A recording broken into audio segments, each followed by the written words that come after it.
да ги видиме заклучоците од град Скопје, кои што ќе стигнат, бидејќи се уште не сме имале можност да ги видиме, и нормално дека ние согласно ингеренциите кои што ги имаме ќе постапиме.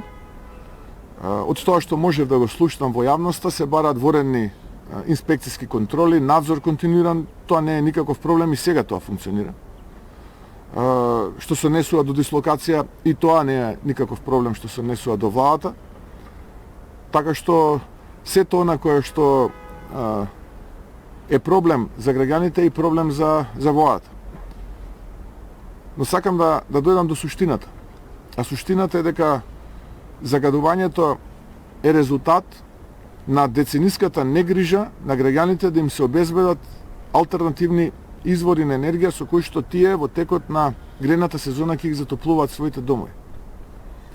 И на источната порта на градот и на западната порта на градот ние немаме понудена опција за граѓаните како да ги затоплуваат своите домови. Односно тука пред се мислам на далечинско грејање и газ.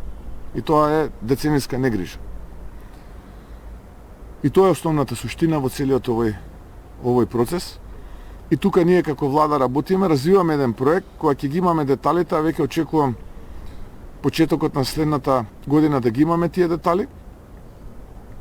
Веќе разговараме и со инвеститорот со кој што потпишавме меморандум за разбирање да го развиеме проектот за когенеративна гасна електрана со која што мислиме дека, односно сме сигурни дека озбилно ќе се реши проблемот со затоплувањето на домовите на источната порта на градот, а потоа тоа истото ќе го направиме во западната порта.